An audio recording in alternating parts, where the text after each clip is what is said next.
Bonsoir à tous, bienvenue à cette édition du journal. Je suis ravi de vous retrouver. Au sommaire, réaction après l'appel du chef de l'État à la mobilisation de militaires réservistes pour les besoins de la nation. Nous sommes allés à la rencontre de Yaba Carfo, le porte-parole des militaires retraités. Il applaudit cette décision, mais estime que la mobilisation devrait aller au-delà des 3 dernières promotions admises à la retraite.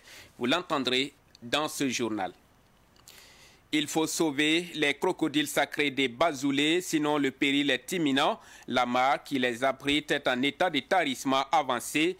Une de nos équipes de reportage a fait les constats. Vous allez les voir dans cette édition. Discours du président, c'est le prochain one-man show de l'humoriste burkinabé Abdoulaye Koné dit Aladji Kiliachi. Le spectacle aura lieu demain à partir de 20h à Canal Olympia Ouaga 2000 en présence de l'artiste musicien guinéen Grand P. Les deux artistes ont animé une conférence de presse dont nous vous ferons le point au cours de cette session d'information. Le sport est également au menu de ce savant soir. Le Burkina Faso abrite depuis hier la 9e édition de la Coupe des clubs champions de la zone 3 de volleyball. 15 clubs prennent part à cette compétition dans la capitale burkinabé. Merci une fois de plus d'être avec nous pour cette session d'information.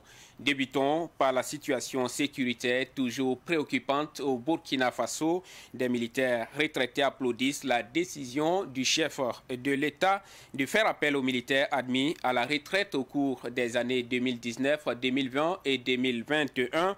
Mais ils demandent au chef de l'État de lancer un autre appel à la mobilisation des militaires admis à la retraite de 2000 à 2021. Siblina Kelsey a rencontré l'adjudant-chef Yaba Carfo, le porte-parole des militaires retraités, suivant son compte-rendu.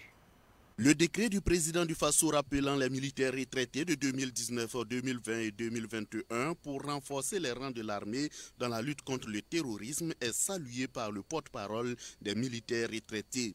Pour l'adjudant-chef à la retraite Yaba Carfo, cette décision du président du Faso Paul-Henri Damiba répond à la sollicitation faite en février dernier. C'est très bien. Vraiment, on attendait ça depuis fort longtemps. Bon, 2019, 2020, 2021, c'est un départ. Comme c'est un départ, on ne peut pas dire que ce n'est pas bon. Mais nous pensons que, du moins je pense que d'ici là, ils vont revoir. Parce que si on va prendre 2019, 2020, 2021, ce que je sais et ce que je pense, il y aura beaucoup que des sous-officiers supérieurs. Voilà, donc on n'aura pas des hommes du rang assez, on n'aura pas des sous-officiers subalternes assez. Bon, pourtant, sur le terrain, il faut vraiment les hommes. Pour Yaba Carfo, ces anciens militaires pourront soutenir de façon indéfectible les jeunes militaires sur le terrain avec leurs expériences. Notre apport est de soutenir les enfants sur le terrain. Bon, c'est pas quand on dit on a rappelé les anciens, ce n'est pas tous les anciens qui seront sur le terrain. Il y a des postes que les anciens peuvent occuper et libérer les jeunes qui sont physiquement présents, les balancer sur le terrain. Un ancien, c'est quoi? C'est-à-dire il a l'expérience, par exemple, au niveau du secrétariat, il peut occuper sa... Mais Yaba Carfo souhaite que le président du Faso lance un autre appel à la mobilisation nationale de tous les militaires à la retraite de depuis 2000. On souhaite qu'ils n'ont qu'à repartir avec 2021. Parce que l'homme a sa constitution. Il y a des gens qui sont partis en retraite depuis 2000, mais leur constitution leur permet, ils sont en forme même plus que ceux même peut-être qui viennent de partir. C'est-à-dire, c'est ce que j'ai dit, vaut mieux faire une mobilisation nationale et tous les militaires qui sont concernés seront là. On fait des visites, ceux qui sont aptes pour aller, ceux qui ne sont pas aptes, ils peuvent se retirer. L'adjudant-chef à la retraite Yaba Carfo est convaincu qu'avec cette décision de Paul-Henri Damiba, certains déplacés internes retrouveront dans 4 mois leur localité d'origine. Voilà, mais en attendant, la situation sécuritaire reste toujours préoccupante dans plusieurs parties du Burkina Faso. C'est le cas dans la province de la Kossi, région de la boucle du Moun. Les populations de cette partie du Burkina font face au harcèlement des groupes armés terroristes. Plusieurs zones sont hors des contrôles de l'État burkinabé. Synthèse de Rachid Assad Zongo. Kombori, Sono, Bourasso, Djibasso, Soin, des localités de la province de la Kossi, dans la région de la boucle du Mouhoun, aujourd'hui quasiment sous contrôle de groupes armés. La commune rurale de Kombori n'existe plus. C'est une localité vidée de ses habitants, constamment attaquée. À Bourasso, à quelques kilomètres plus loin, aucune trace de présence de l'administration publique. Les hommes armés contrôlent régulièrement les usagers de la route nationale numéro 14 qui traverse Nouna, le chef-lieu de cette commune rurale.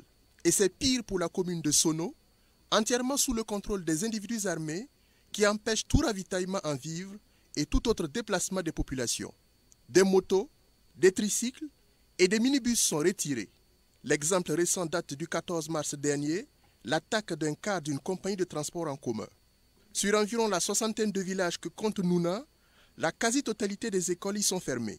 On ne parle d'école que seulement dans la ville de Nouna.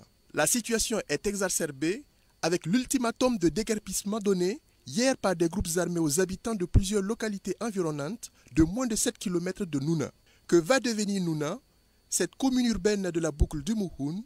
La réponse est probablement entre les mains des autorités actuelles.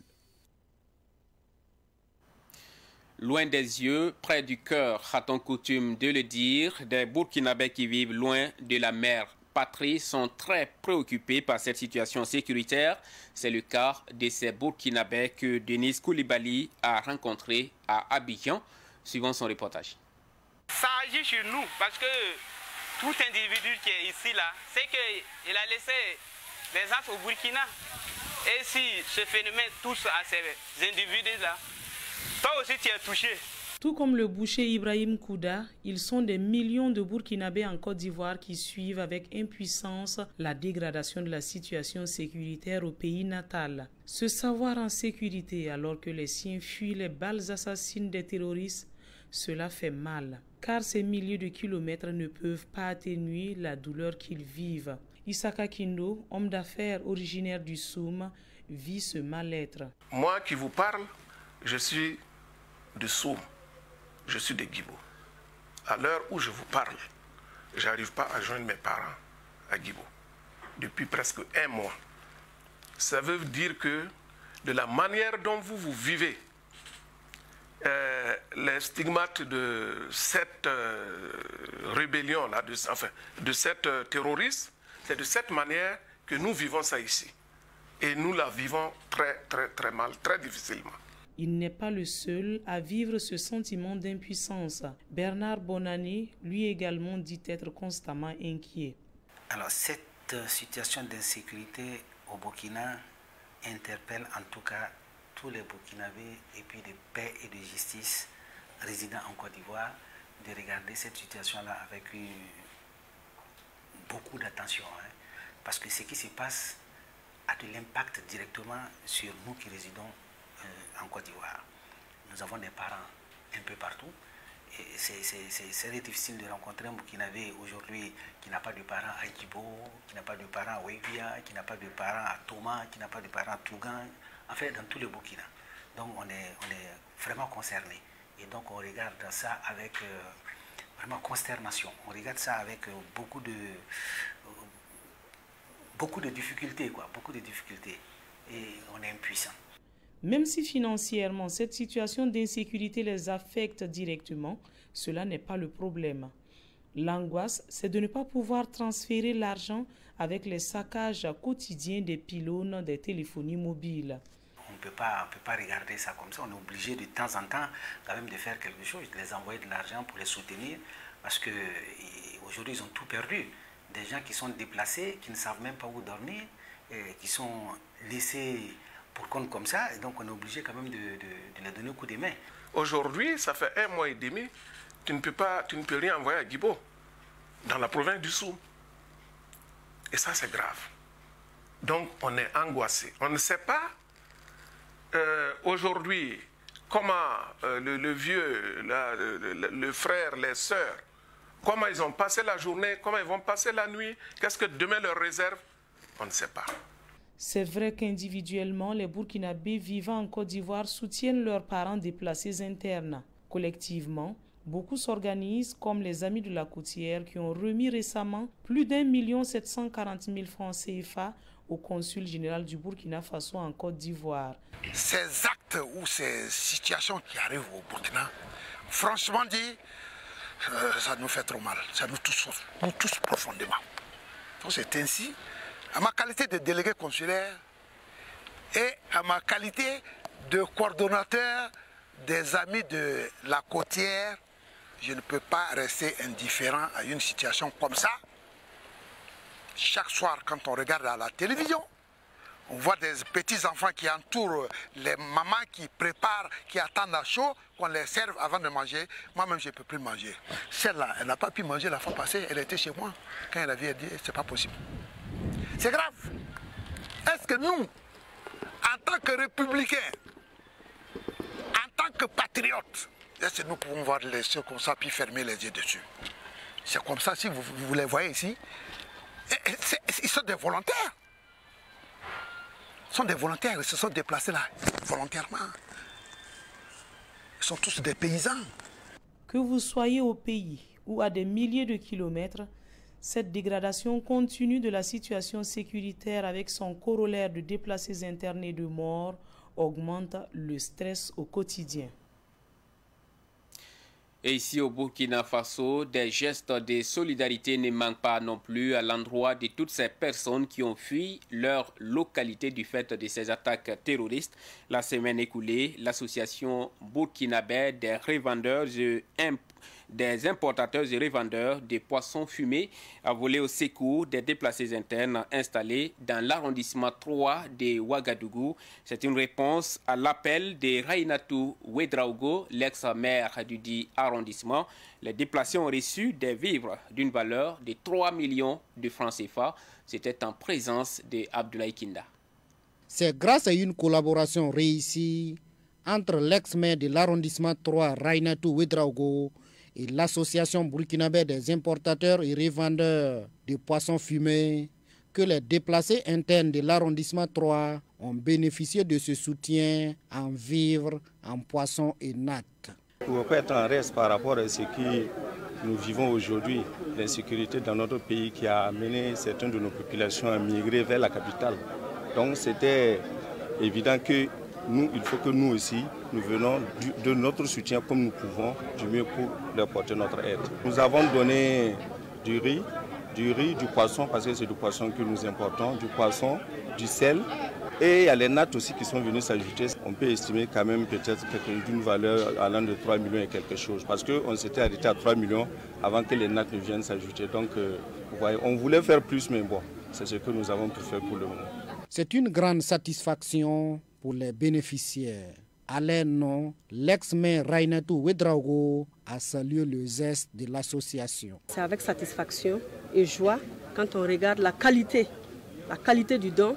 Parce que chacun repart chez lui avec un sac de riz de 25 kilos, du poisson, de l'huile, du sel et puis de l'argent pour aller payer du bois. C'est une première à l'arrondissement.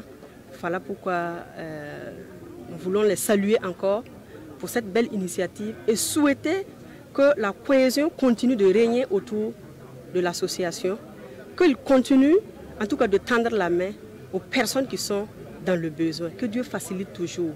Mais notre souhait aujourd'hui, le plus ardent, c'est que la paix revienne au Faso, que chacun se rétablisse de là où il était. Au total, ce sont 150 déplacés internes de l'arrondissement 3 qui ont bénéficié de ce don. Un sac de riz de 25 kg, un bidon d'huile, du sel, une natte et 2 kg de poisson chacun. Et l'on en vient à présent à ce reportage que je vous annonçais dans les titres. Il faut sauver les crocodiles sacrés des Bazoulés d'un péril imminent. La mare aux crocodiles sacrés est en train de tarir et si rien n'est fait, ce site qui fait la fierté du tourisme burkinabé peut être un vieux souvenir bientôt. Constat de Pakisba Mariam Ouedraogo. Ce crocodile est le plus vieux de la mare au crocodile sacré de Bazoulé. Selon les témoignages des plus anciens de la localité, il a 90 ans. Il ne parle pas, mais sa position au soleil semble confirmer que cette année n'est pas comme les autres. À Bazoulé ici, particulièrement à la mare ici, en saison pluvieuse, je dis à partir du mois de mai, juin, la mare est pleine et on a plein d'eau. Surtout le mois d'août, septembre, ça déborde même 2 fois.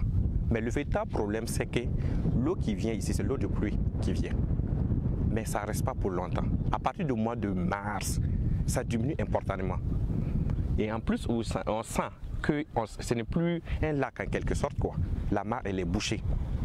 Voilà, donc on a besoin la mare a besoin d'être curée à l'heure actuelle. Le plus vieux actuellement a plus de 90 ans. À cette période très difficile comme cela, les adultes, là, les gros là, sont obligés de rebouffer les bébés crocodiles là, pour pouvoir survivre. Voilà, parce que les bébés là ne peuvent pas survivre et aussi il n'y a plus de la nourriture. Donc ils rebouffent les petits. Ça fait que le nombre diminue au fur et à mesure aussi que la situation est très critique aussi. Si le tarissement naturel de la mare est un fait, le recours de la population à l'eau de forage, creusée par les animaux, est devenu un vrai casse-tête. La population ici, avec à sa tête le chef du village Nabakiba de Bazoulé, il parle beaucoup de l'importance de ces crocodiles. Et nous, en tant qu'enfants et en tant que fils de ce village, nous aussi, on ne tarde pas à interpeller un certain nombre de personnes aussi, surtout ceux qui font la marisculture aux alentours. On les parle que les crocodiles, c'est très important pour nous. Grâce aux crocos, beaucoup de personnes quittent ailleurs, ils viennent ici pour rencontrer la population et voir dans quelle mesure aussi on peut développer les activités. Mais ça serait très difficile qu'ils viennent en aide aux crocodiles. Et on voyait des gens aussi rentrer au niveau de la mare, dans la mare, là même pour faire le jardinage et consorts. Donc on a causé à plusieurs fois avec eux pour les interpeller, de se retirer un peu, laisser une certaine distance pour pratiquer le jardinage en quelque sorte. Mais on voit au fur des années qu'ils sont en train de prendre conscience de la situation.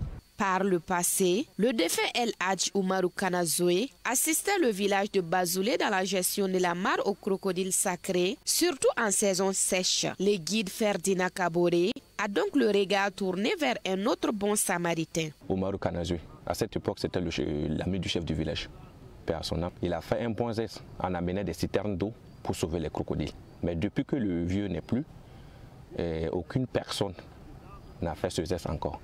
Donc j'interpelle les autorités et les opérateurs économiques à cette période-là. Ceux qui peuvent vraiment œuvrer, ceux qui peuvent vraiment œuvrer et faire un geste pour sauver les crocos à cette période, qu'ils le fassent. En attendant, ce patrimoine touristique du Burkina Faso est en péril. Le tourisme burkinabé aussi, déjà éprouvé par l'insécurité et le Covid-19.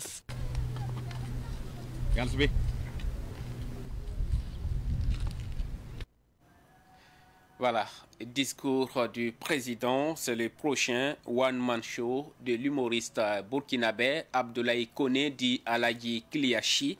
Il promet un spectacle de taille demain à partir de 20h à Canal Olympia Ouaga 2000. L'artiste musicien guinéen Grand P sera également de la partie. Les deux artistes ont animé une conférence de presse pour animer les couleurs.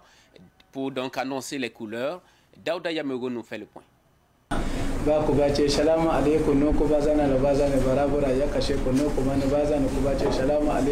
Un événement grandiose, c'est ce que l'humoriste Aladji Kliachi entend proposer au public ce jeudi. L'organisation de ce one-man show dure depuis 3 mois et l'invité d'honneur de cette activité culturelle est l'artiste musicien guinéen Grand P. Aladji, il est reconnaissant. Aladji, il respecte. Aladji, chaque jour qu'il veut faire sur le vent, chaque jour il m'invite. C'est ça. Il faut être reconnaissant dans la vie. Aladji, il n'y a pas n'importe qui. Bon, il a suffi, ça c'est révélé. L'artiste Aladji Kliachi, qui dénonce l'état de la société, donne rendez-vous à ses fans à Canal Olympia Ouaga 2000 pour le grand show. Je pensais, en tant qu'un artiste, voilà, vu la situation du pays, vu ce que nous vivons actuellement, que tout le monde ici, vous le savez bien, que actuellement le pays, nous sommes sur un pied. Donc, qu'est-ce que moi je peux faire face à cette situation? Si moi, Aladji Kliachi, j'ai dit je vais enlever l'argent de ma poche, vraiment ça serait compliqué parce que quelque chose qui n'est pas beaucoup, tu vas enlever. Donc, ce que je peux faire pour soutenir à ma manière, c'est d'organiser un spectacle et les bénéfices, je les divise en deux et soutenir à ma manière. Et c'est à travers mon acte que je peux soutenir.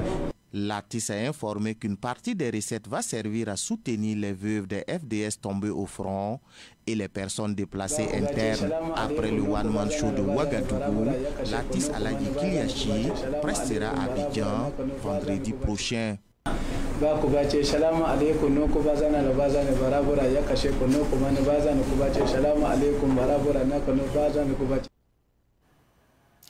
Et nous parlons toujours culture dans ce Savane Soir. En Côte d'Ivoire, la 12e édition du Massa, le marché des arts du spectacle d'Abidjan, a refermé ses portes le 12 mars dernier. Les experts et opérateurs culturels disent avoir tiré le maximum de profit de cette édition de la Biennale. Signature de contrats de spectacle, découverte de talents et retrouvailles ont marqué la 12e édition du Massa. Reportage de Boukari Zongo et de Denise Koulibaly. Ils étaient des milliers d'artistes, de programmateurs de spectacles et d'experts culturels à prendre part à ce 12e rendez-vous du marché des arts du spectacle d'Abidjan. Cette année 2022 a connu une innovation qu'a été l'espace B2B qui a donné la chance aux créateurs de mieux se vendre. Les agents culturels francophones ne sont pas toujours en contact avec d'autres régions de l'Afrique, donc ça c'était très important. Et également, on a essayé de bâtir un pont vers l'Amérique latine, qui est un continent frère, avec beaucoup d'histoires en commun, beaucoup de sons aussi, beaucoup d'expressions culturelles. Et donc on a invité aussi des programmateurs d'Amérique latine. Cette structuration du marché a été bénéfique pour les programmateurs, notamment les Burkinabés que nous avons rencontrés. Nous avons la chance de faire pour une première fois ici un B2B, voilà, avec les compagnies, pour voir les nouvelles innovations aussi.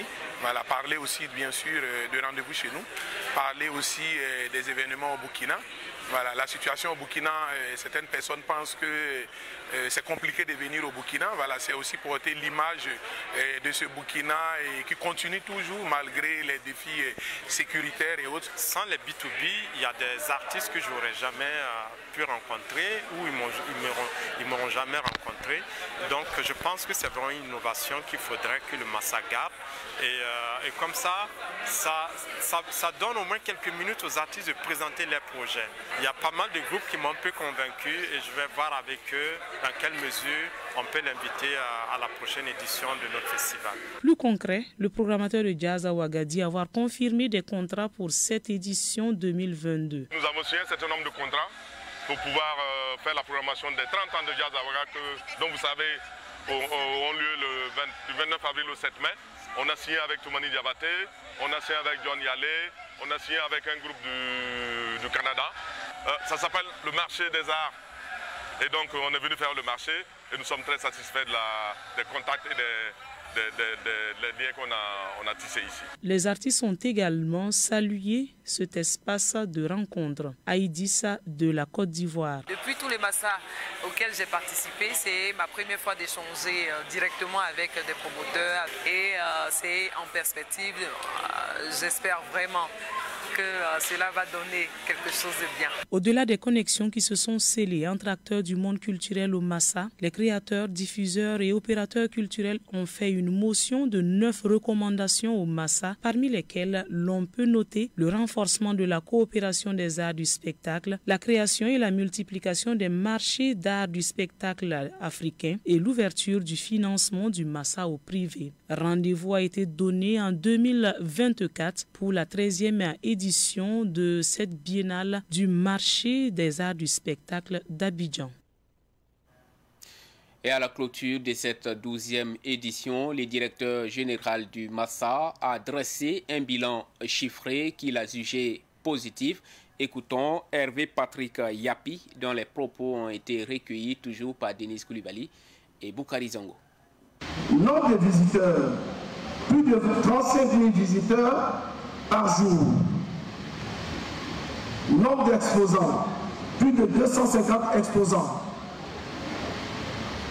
Nombre d'artistes locaux, plus de 50 artistes. Nombre d'artistes africains, plus de 20 artistes.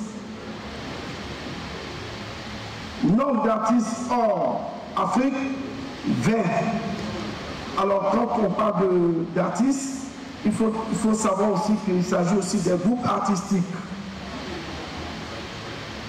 Nombre d'experts locaux et internationaux, les experts culturels, il y en a eu 400.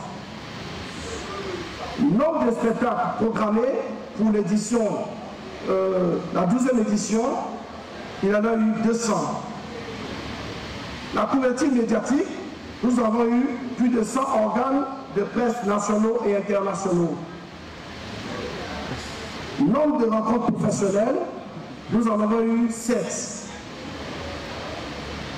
Au titre des rencontres B2B, nous avons eu plus de 150 1500 rencontres ont été enregistrées. Du sport avant de refermer cette édition et c'est parti depuis hier à Ouagadougou pour la 9e édition de la Coupe des clubs champions de la zone 3 du volleyball. Le Burkina Faso a fait une très belle entrée dans la compétition avec la victoire de l'AS Douane. C'était hier dans la salle des arts martiaux du CNOSB en présence de Ruben Wilson Kojo.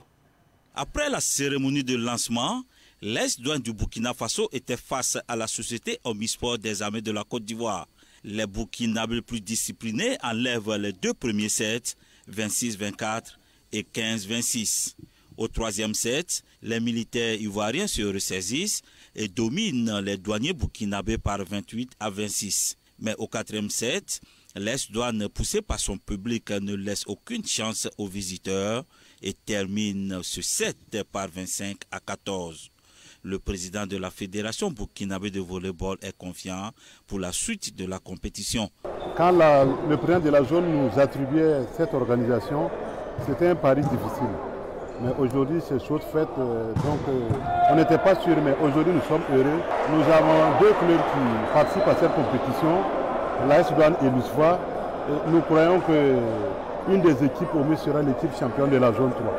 Le public sportif a suivi une belle rencontre entre ces 2 équipes, d'où une satisfaction pour le président de la zone 3 qui félicite d'ailleurs la Fédération burkinabé de volleyball pour la réussite de l'organisation. Oui, je suis satisfait à plusieurs titres justement. D'abord sur le plan organisationnel, je l'avais dit dans mon discours que ce n'était pas évident de relever ce pari-là. Quand on l'a attribué au Burkina Faso, mais sur ce point-là déjà, depuis 48 heures que nous sommes ici, je crois que je peux tirer un coup de chapeau à la Fédération burkinabé qui a mis les petits pas dans les grands pour recevoir toute cette jeunesse de la zone. Et sur le plan organisationnel, je crois que je suis satisfait. Ensuite, quand vous voyez des athlètes s'exprimer depuis ce matin, en tant que président de zone, je dois être très satisfait parce que ça veut dire que depuis 2 ans, il y a eu cette pandémie-là. Les enfants, c'est vrai, ils ne jouaient pas très officiellement, mais les encadreurs ont certainement mis des choses en place pour garder le niveau des uns et des autres. Et quand on voit le niveau technique des compétitions, je crois qu'on doit pouvoir leur tirer chapeau et être confiant pour l'avenir. Je suis sûr qu'avant la fin de cette compétition-là, nous allons voir de très belles choses. Le directeur de cabinet du ministère en charge des sports a représenté le ministre des Sports, de la Jeunesse et de l'Emploi à cette cérémonie. Herman Zengim Yabré félicite l'AS Douane pour cette éclatante victoire. Oui, je pense qu'il faut féliciter l'AS Douane pour cette prouesse. Nous avons assisté à un match, comme tu l'as dit, très palpitant, plein de technicité et qui a vu la victoire de l'AS Douane par 3-7 à 1. Ben, on a vu un premier set qui a été âprement discuté, vous voyez, 26-24. Le deuxième set, il y a eu un relâchement du côté de l'AS Soie, ce qui a permis à l'AS Douane de prendre le deuxième set très facilement. Mais on a vu l'AS Soie qui est revenu au 3e set, et ça a été très discuté et ils ont remporté. Mais fort heureusement, l'AS Douane est revenu avec plus de vigueur, plus de force, ce qui a permis de prendre le 3e set et 3-7 à 1. Félicitations et bravo à l'AS Douane. Avant cette opposition inaugurale, notons que l'AS Police du Ghana avait battu Aladé du Bénin par 3-7 à 0. Voilà, cette compétition prendra fin le 20 mars prochain. C'est ici que s'achève cette session d'information. Ravi de vous l'avoir présenté. Excellente soirée à vous qui l'avez suivi de bout en bout.